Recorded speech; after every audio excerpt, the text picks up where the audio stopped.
Hello दोस्तों, कैसे हो सभी। उम्मीद है सभी अच्छे होंगे और पढ़ रहे होंगे, तैयारी चल रही होगी।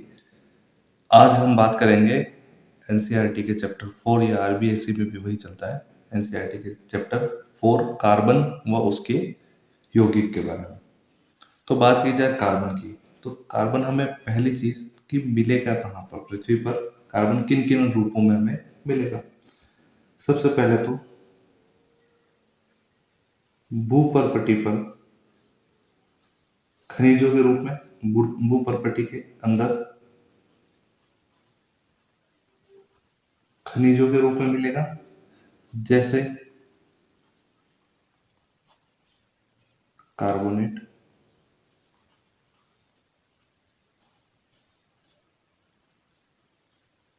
हाइड्रोजन कार्बोनेट,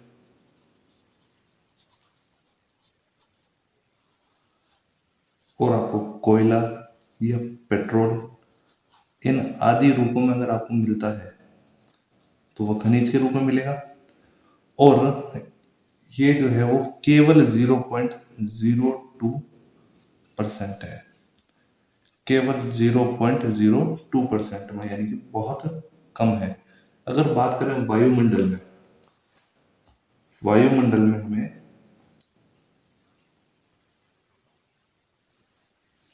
वायुमंडल में 0.03% कार्बन मौजूद है, वो भी किस रूप में, CO2 के रूप में। मतलब CO2 उपस्थित है ना वायुमंडल में 0.03%, और भूपर्पटी में खनिजों के रूप में 0.02% कार्बन। कार्बन को 6C12 से डिनोट किया जाता है, 6C12 से दर्शाया जाता है, जहां पर ये जो 6 है ये होता है परमाणु संख्या।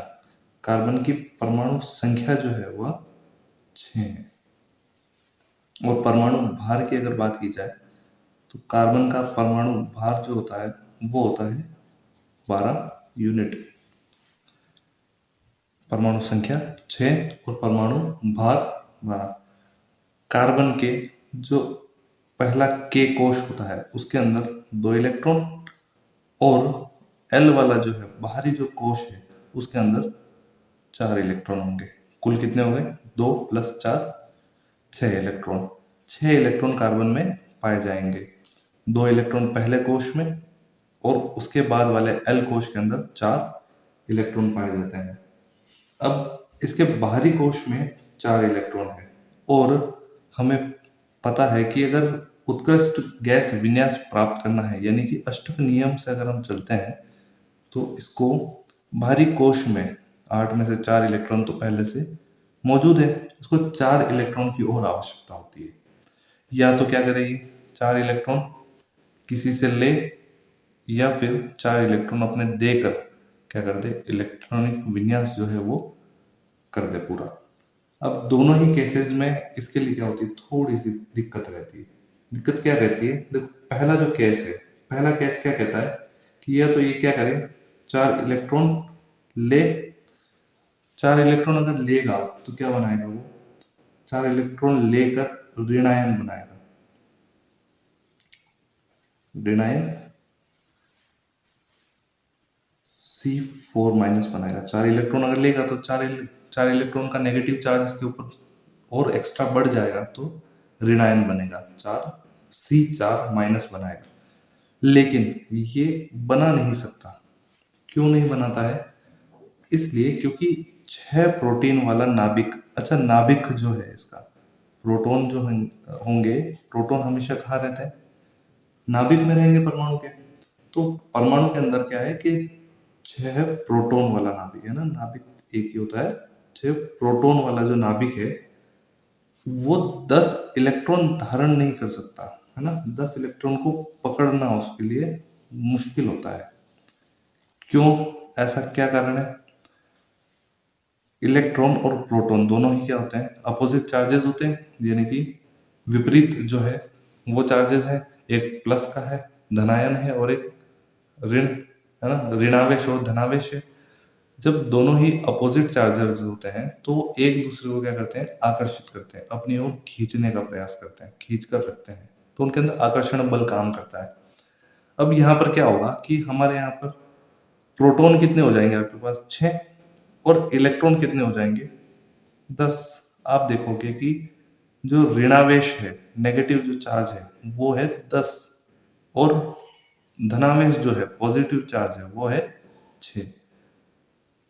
इसको ऐसे समझिए कि मान लीजिए आपने आपके दोनों हाथ फैला रखे हैं और उन दोनों हाथों को दोनों तरफ से 3-3 जने अगर पकड़ के खींचेंगे तो आपका क्या हाल होने वाला है। वही केस होता है इस कार्बन के साथ में कि बीच में तो क्या है, उसके 6 प्रोटॉन है, उन 6 प्रोटॉन को बाहर की तरफ कौन खींच रहा है, 10 इलेक्ट्रॉन। इतना ज्यादा आकर्षण बल हो जाएगा, मतलब वो खींचेंगे इलेक्ट्रॉन्स कि वो स्टेबल नहीं रह पाएगा, इस वजह से ऋणायन नहीं बन पाता।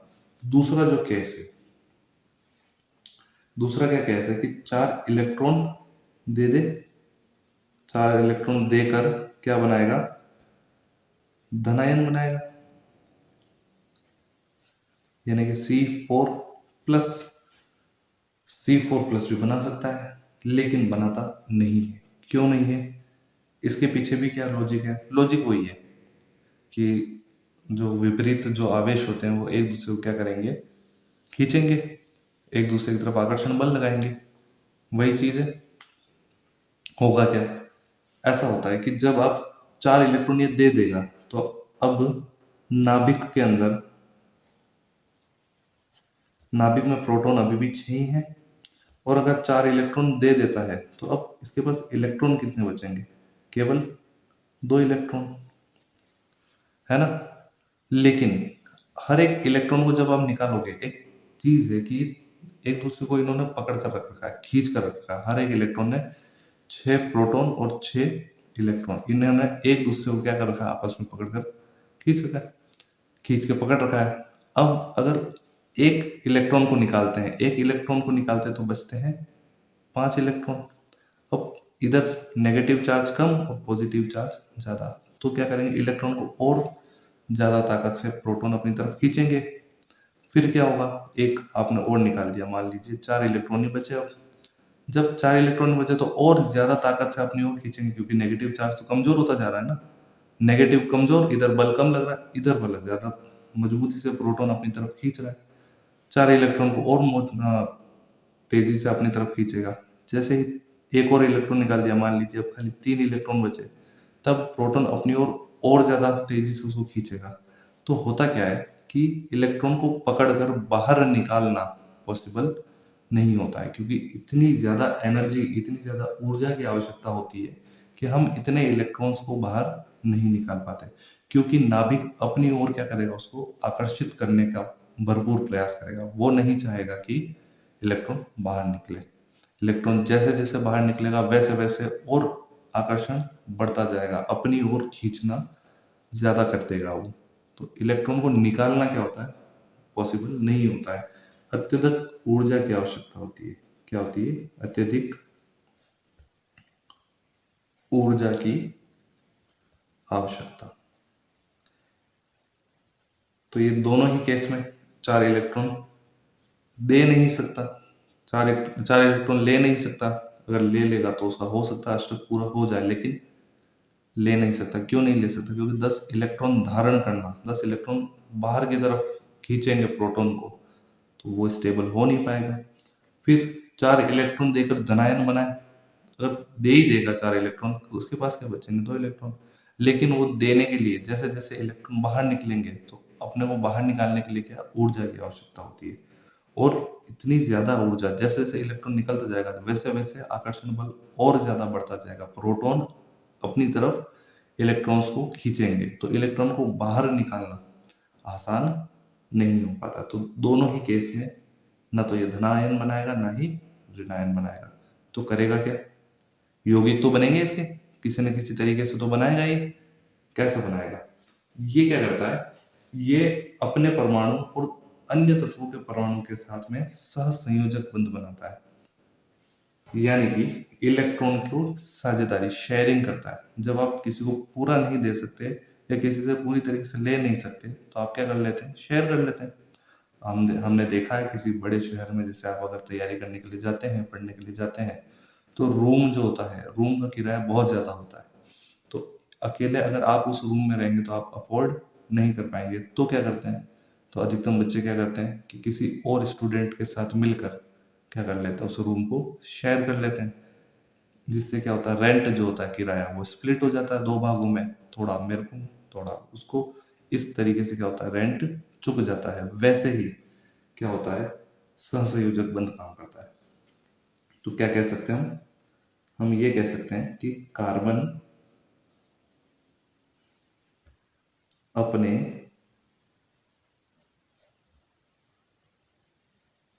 अन्य परमाणुओं अथवा या तो अपने ही दूसरे परमाणुओं के साथ या फिर अलग ही तत्व, अन्य तत्वों के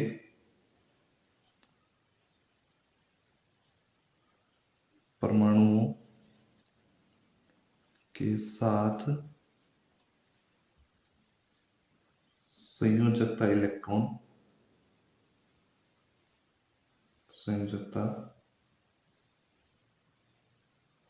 इलेक्ट्रॉनों की साझेदारी करके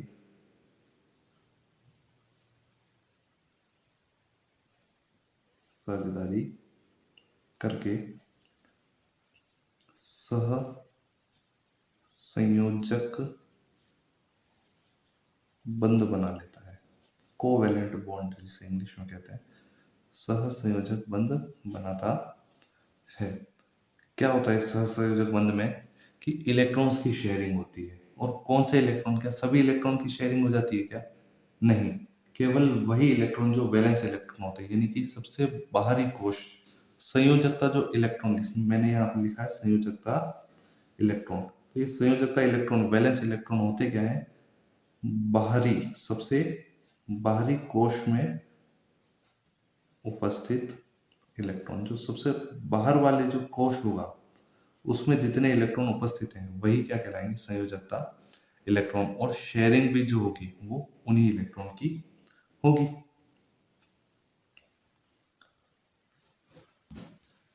सहसंयोजी आबंध समझ में आ गया होगा कि वैलेंस इलेक्ट्रॉन क्या करते हैं, शेयर करते हैं, साझेदारी करते हैं। एग्जाम्पल देखना बहुत जरूरी है। जैसे पहला एग्जाम्पल जो है वो है सहसंयोजी आबंध का पहला एग्जाम्पल हम देखेंगे H2 का बनना। H2 का निर्माण या H2 कैसे बनता है वो देखेंगे। H2 यानी कि जिसमें दो हाइड्रोजन के परमाणु मिलकर एक अणु का निर्माण करते हैं, उसको कहते हैं H2। हाइड्रोजन का बनना, कैसे बनेगा हाइड्रोजन अणु? हाइड्रोजन की परमाणु की बात की जाए तो हाइड्रोजन होता क्या है, 1H1। 1H1 का मतलब क्या होगा, 1H1 का मतलब ये होगा कि इसकी परमाणु संख्या जो है, परमाणु संख्या कितनी होती है, एक होती है। यानी कि इसमें प्रोटॉन कितना होगा, एक, और इलेक्ट्रॉन भी कितना होगा, एक होगा। इसके जो बाहरी कोश है, इसका एक ही कोश है, बाहरी कोश तो क्या, पहला ही कोश इसका बाहरी कोश है। के कोश जो है उसके अंदर कितने इलेक्ट्रॉन है, केवल एक इलेक्ट्रॉन है ही इसके पास, ले देकर। जब ये एक इलेक्ट्रॉन ही है इसके पास, तो इस एक इलेक्ट्रॉन को करना है, उत्कृष्ट गैस विन्यास को प्राप्त करने के लिए इसको एक इलेक्ट्रॉन की आवश्यकता होती है। के शेल में अधिकतम कितने आ सकते हैं, के शेल में इसमें अधिकतम जो आ सकते हैं इलेक्ट्रॉन, 2 इलेक्ट्रॉन आ सकते हैं। यानी कि इसको एक इलेक्ट्रॉन की आवश्यकता है। कैसे करेगा पूर्ति इसकी, ये क्या करेगा, ये हाइड्रोजन को ही पकड़ेगा, हाइड्रोजन के दूसरे परमाणु को, और क्या बोलेगा कि भाई एक काम करते हैं, एक तेरे पास इलेक्ट्रॉन है, एक मेरे पास इलेक्ट्रॉन है, दोनों शेयर कर लेते हैं, दोनों को एक एक इलेक्ट्रॉन की जरूरत है। तो एक तू करेगा शेयर, एक मैं शेयर करूंगा, तो दोनों के पास कितने हो जाएंगे, दो दो हो जाएंगे। कैसे होंगे देखो, ये आपका एक हाइड्रोजन, इस हाइड्रोजन के पास में ये एक इलेक्ट्रॉन, ऐसा ही एक और हाइड्रोजन है, उसके पास में भी एक इलेक्ट्रॉन है। दोनों को कितने की इलेक्ट्रॉन की जरूरत पड़ेगी, इसको भी एक इलेक्ट्रॉन और चाहिए, तो 2 इसके इलेक्ट्रॉन पूरे हो जाएंगे, उत्कृष्ट गैस विन्यास इसको प्राप्त हो जाएगा। इसको एक इलेक्ट्रॉन और चाहिए, तो दोनों को एक एक इलेक्ट्रॉन चाहिए। क्या करेगा, आ जाओ भाई, दोनों मिलकर क्या कर लेते हैं, पार्टनरशिप कर लेते हैं, साझेदारी कर लेते हैं, बांट लेते हैं ना। तो ये क्या करेंगे, अपना एक एक इलेक्ट्रॉन आगे रख देंगे और कर लेंगे शेयर।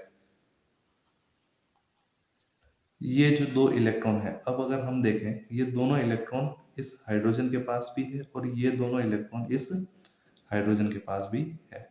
तो एक इसने दिया, एक इसने दिया, और दोनों के पास कितने हो गए, 2 इलेक्ट्रॉन हो गए। तो यह जो इलेक्ट्रॉन है, ये है साझेदारी वाले इलेक्ट्रॉन। कौन सा इलेक्ट्रॉन है, साझेदारी वाले इलेक्ट्रॉन।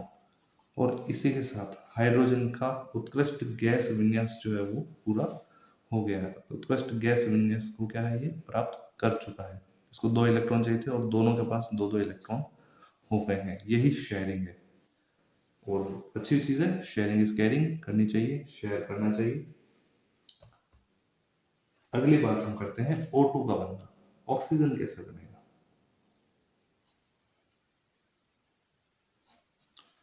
Oxygen O2। O2 जो है, O2 तत्व की बात करें, 8O16,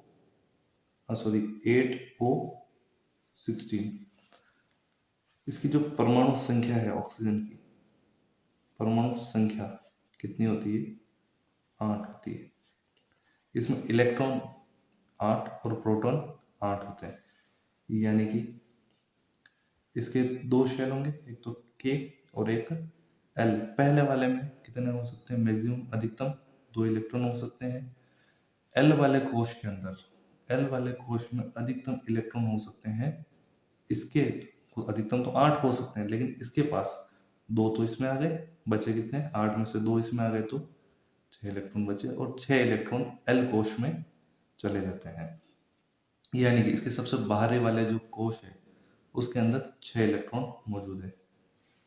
फोटो अगर इसके बनाते हैं, यानी कि डायग्राम इसका अगर बनाते हैं, तो ये आपका ऑक्सीजन, ऑक्सीजन के पास कितने इलेक्ट्रॉन है बाहरी कोश में, 6 इलेक्ट्रॉन, 1 2 3 4 और ये 5 और 6 इलेक्ट्रॉन इसके पास मौजूद है।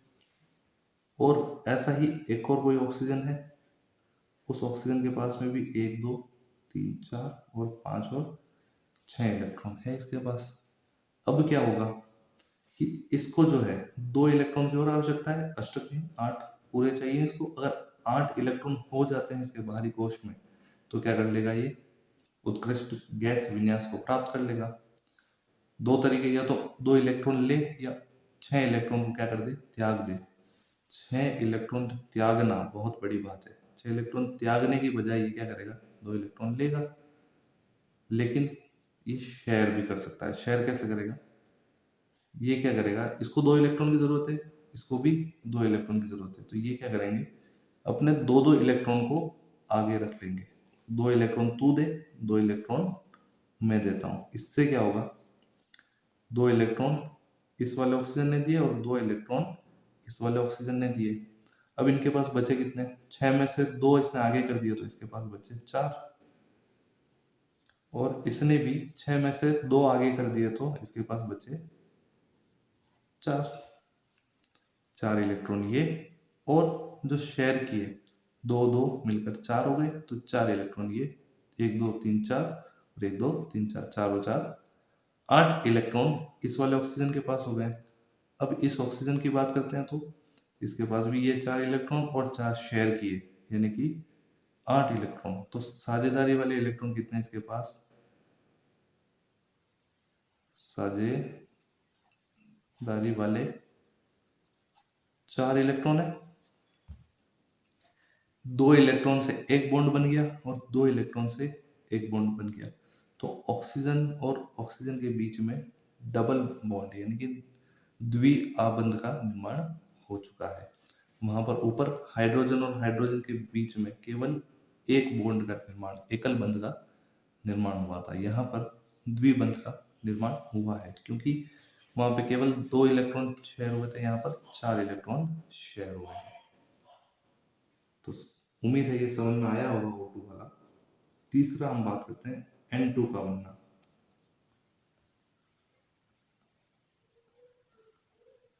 N2 कैसे बनेगा? नाइट्रोजन क्या होता है? नाइट्रोजन नाइट्रोजन 7N14 होता है, परमाणु संख्या 7 होगी, परमाणु संख्या 7, 7 प्रोटॉन 7 ही इलेक्ट्रॉन होंगे इसमें। अगर 7 प्रोटॉन 7 इलेक्ट्रॉन है तो इसका के शेल में सबसे पहले वाले प्रथम शेल के अंदर प्रथम कोश में इसके कितने इलेक्ट्रॉन होंगे? सर 2 ही हो सकते हैं मैक्सिमम। अधिकतम कितने हो सकते हैं? 2। तो इसके बाद वाले कोश में एल में अधिकतम हो सकते हैं 8, लेकिन इसके पास तो बचे ही नहीं। 7 में से 2 तो इसने के में भर दिए। एल में कितने बचे? केवल 5 इलेक्ट्रॉन। 5 इलेक्ट्रॉन इसके एल शेल में। और साझेदारी में हमेशा भाग कौन लेते हैं? सहसंयोजक आबंध में जो इलेक्ट्रॉनों की साझेदारी होती है उसमें हमेशा वैलेंस इलेक्ट्रॉन ही भाग लेते हैं, यानी सबसे बाहरी वाले कोश में, यानी किसके? एल वाले भाग मिलेंगे। देखिए कैसे होंगे। ये क्या है? एक नाइट्रोजन, कितने इलेक्ट्रॉन है इसके सबसे बाहरी कोश में? 1 2 3 4 और 1, 5 इलेक्ट्रॉन। ऐसा ही एक और कोई नाइट्रोजन है, उसके पास कितने हैं? 1 2 3 4 और ये 5। कितने चाहिए? अधिकतम 8 आ सकते हैं इसमें। 3 की और वैकेंसी है, इधर भी 3 है ना, 3 की जगह है। 3 यहाँ आ सकते हैं, 3 यहाँ आ सकते हैं। तो क्या करेगा? इसको 3 की जरूरत है, इसको भी 3 की जरूरत है, तो ये अपने 3 इलेक्ट्रॉन को क्या कर लेंगे? शेयर कर लेंगे। 3 इलेक्ट्रॉन को ये आगे रखेगा, 3 इलेक्ट्रॉन को ये आगे रखेगा, और ऐसे बांट लेंगे। और बांटने से क्या हो जाएगा? इनकी पूर्ति हो जाएगी।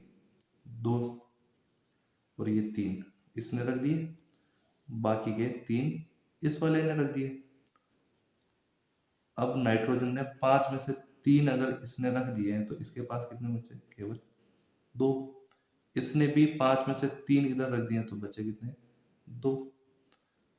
2 जो शेयर नहीं किए, दोनों के पास 2 तो रह गए, और जो शेयर किए हैं वो कितने हुए? 1 2 3 4 5 और 6 इलेक्ट्रॉन। 2 इलेक्ट्रॉन मिलकर एक आबंध का निर्माण करेगा। तो यहाँ पर नाइट्रोजन और नाइट्रोजन के बीच में कितने बॉन्ड बन रहे हैं, कितने आबंध बन रहे हैं? 1 2 और 3। तो ये त्रिआबंध बनाएगा। ट्रिपल बॉन्ड 3 आबंध ये बनाता है। 6 इलेक्ट्रॉन की साझेदारी, यहाँ पर 4 इलेक्ट्रॉन की साझेदारी, तो ये बनाया द्विआबंध। और यहाँ पर एकल बंध, ओनली सिंगल बॉन्ड बना है। ये आपका सहसंयोजक बंध जो है, सहसंयोजी आबंध इस तरीके से बनता है, जिसमें ना तो कोई पूरी तरीके से इलेक्ट्रॉन देता है, ना ही पूरी तरीके से किसी से इलेक्ट्रॉन लेता है। केवल साझेदारी होती है। अपने इलेक्ट्रॉन आगे रखेंगे, सामने वाले को बोलेंगे तू भी तेरे इलेक्ट्रॉन बीच में रख। दोनों ही क्या करेंगे? उसका उपयोग करेंगे, दोनों ही यूज करेंगे, जिससे क्या होगा? उनकी अपनी जो है उत्कृष्ट गैस विन्यास जो है वो पूरा हो जाएगा। बस यही जो है आपका सहसंयोजी आबंध है। तीनों ही बहुत इंपॉर्टेंट है, अच्छे से याद करना, इनको समझना। H2O2 और N2 का विद डायग्राम, चित्र बनाकर आपको समझना है इसको अच्छे से। उम्मीद है यहाँ तक अच्छे से समझ में आया होगा। नेक्स्ट क्लास में हम बात करेंगे कि कार्बन के अपर रूप कितने होते हैं, उनके गुणधर्म क्या क्या है, वो सब हम बात करेंगे। और आगे हम देखेंगे संतृप्त और असंतृप्त जो कार्बन के जो रूप है वो सब हम देखेंगे। तो फिलहाल इस वीडियो में इतना ही। Thank you.